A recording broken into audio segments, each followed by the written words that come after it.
Hi, welcome to First Aid and Emergency Preparedness for First Class Rank Advancements 7A through 7D.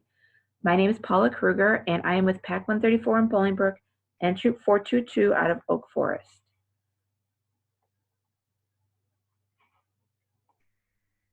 Today we're going to demonstrate bandages for a sprained ankle and other injuries of the head, upper arm, and collarbone. Also, by yourself or with a partner, show how to transport a person from a smoke-filled room and transport for at least 25 yards a person with a sprained ankle.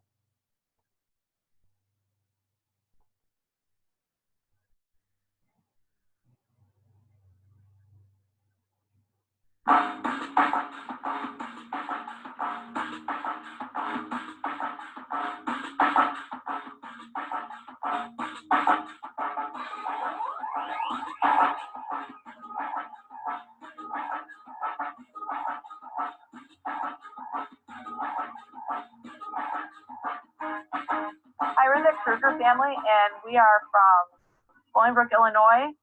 We have two from Troop 131, one from Troop 422, and one from Pack 134. Today we're bringing you the first class requirements, 7A and B, which is first aid, demonstrate bandages for sprained ankle and for injuries on the head and upper arm and collarbone.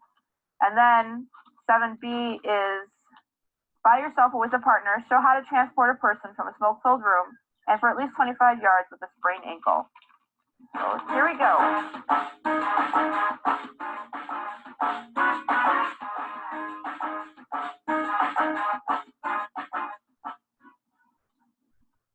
If there's an injury to the head, you're going to call for help immediately. If the victim is bleeding but still conscious, have them apply pressure to a wound with a clean cloth and keep them comfortable while you wait for help. If injury requires an entire scalp to be covered, you may use a triangle bandage or a neckerchief to cover the head.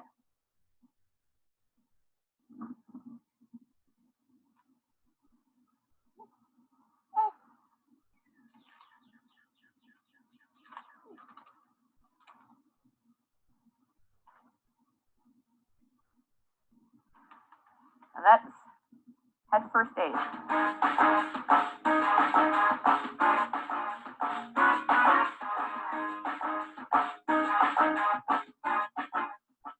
All right, sprained ankle's up next. Gotta go to the ground. All right, sit down, Quinn. You're in pain. Your ankle hurts. Here are the handkerchief. If you sprain an ankle on a hike and must keep walking, do not remove the shoe because your ankle may swell and you may not be able to put a shoe back on. So go ahead and wrap the ankle with your shoe on.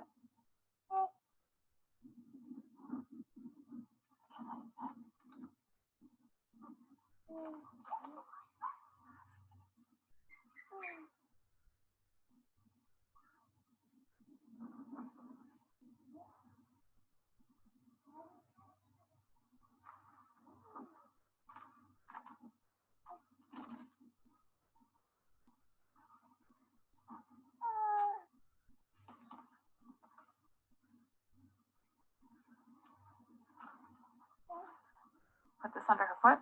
When you can stop hiking,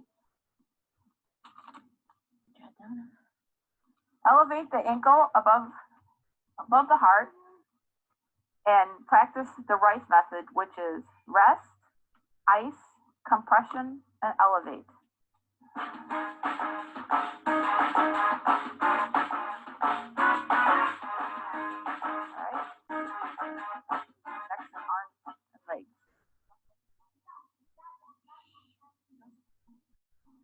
For injuries to arms or legs, you may need to use a splint. A splint is any stiff material that may be bound to a fractured arm or leg to prevent further injury. Show how to splint an arm or leg. You can pad the splint with newspaper or a towel, and then sling and use a cravat bandage to hold it to the arm to the body.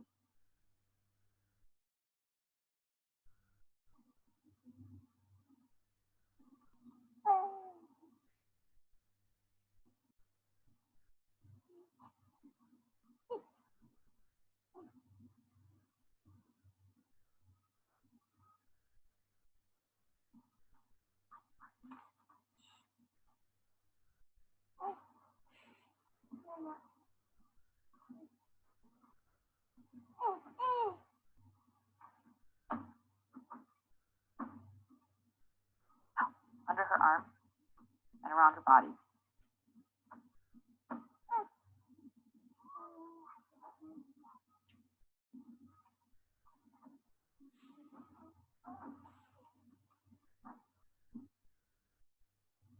All right, for injury with a collarbone, you can go ahead and take the sling off, or the thing off her arm, the splint off her arm.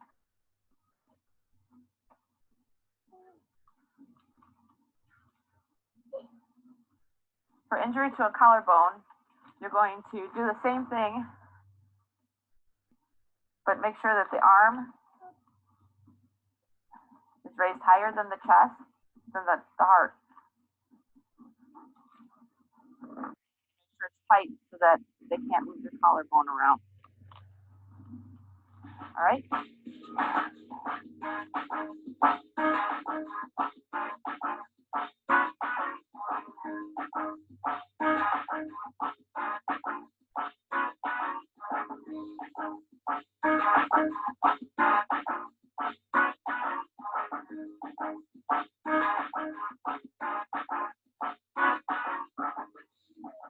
Now we're going to do 7b. By yourself or with a partner, show how to transport a person from a smoke-filled room.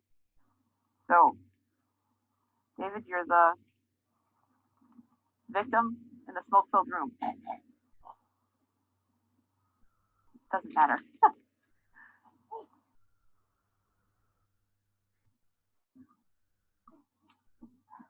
In a fire, a room filled with smoke is the primary cause of death or injury. Smoke can quickly render a victim unconscious and incapable of escaping. A rescuer must carry the victim out of his environment quickly. It'll do no good if the rescuer also becomes infected. Never enter a burning building if you put your life at risk. Wait for emergency help to arrive. If you can reach the victim without putting yourself in danger, there are several ways to remove him from danger. Grab his clothes and pull him from the room. Pull him.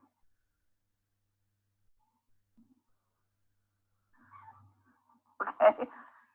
Victim, come back. All right, lay down, victim. Blanket. Blanket. You can also roll the victim onto a blanket and pull him from the room. Take him inside. Take him inside. That's quite far away.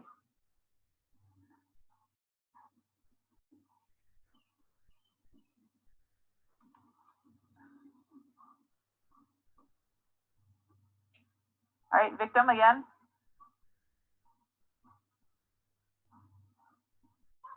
You can also get behind the victim and reach under his arms and haul him out.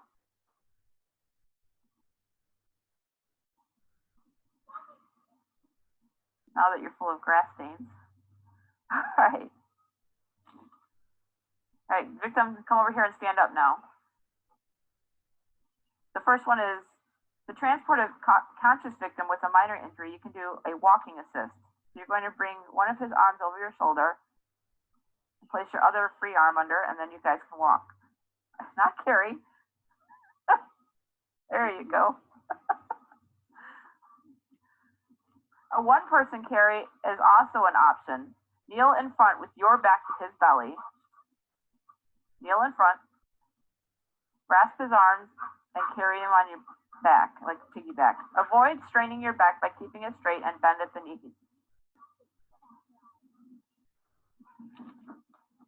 With the help from another person, you can make a four-handed seat. Grab your own right wrist with your left hand. Then lock hands.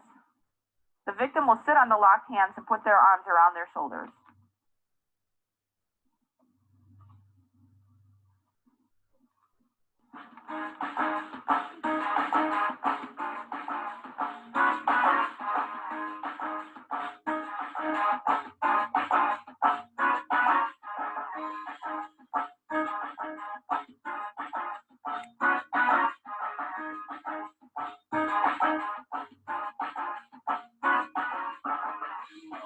All right, to sprint the leg, you're going to take a hard piece of wood or anything that's straight. It could be an oar or a broomstick, and you're going to place it alongside the leg. You're going to take two bandages, two bandages or two neckerchiefs, whatever you have available that you can tie. Poor Clint, he's hurt. And you're going to tie one around the upper part of the leg, holding the splint in place.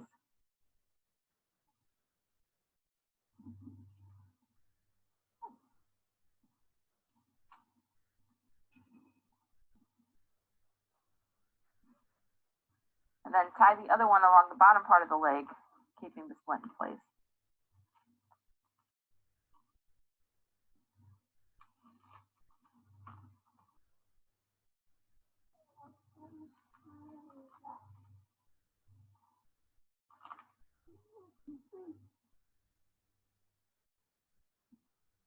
And try to keep the victim comfortable until help can arrive. Are you comfortable, Quinn? All right, now we're done. All right, untie your sister.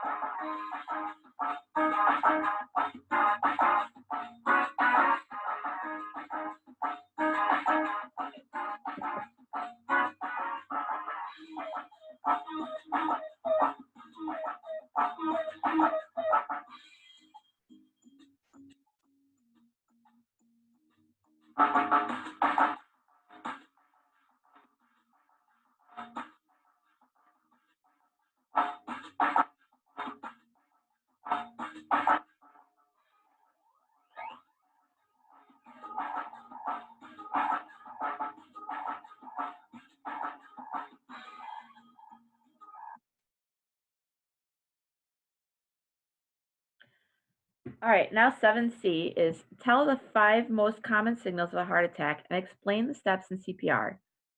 First common heart attack signs are pain or discomfort in the chest, lightheadedness, nausea or vomiting, jaw, neck, and back pain or back pain, discomfort or pain in the arm or shoulder, and shortness of breath. For steps in CPR are shout and shake, call 911, check for breathing, place your hands in the center of their chest, push hard and fast about twice per second. If you've had training, repeat the cycles of 30 chest pushes and 2 rescue breaths. Here's a quick video. Ready? All right. Slingshot. It's definitely a romantic. Wait. No, you're drinking. Shirt man. The heart attack symbol.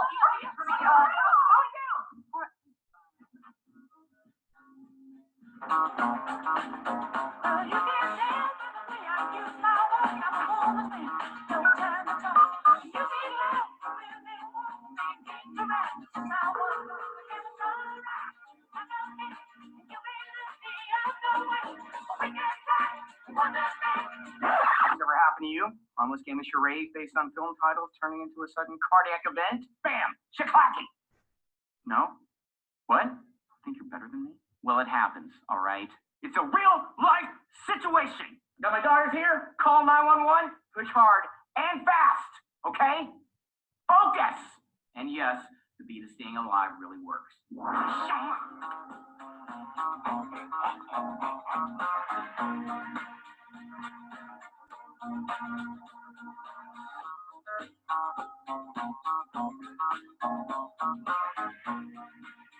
Disco can save lives.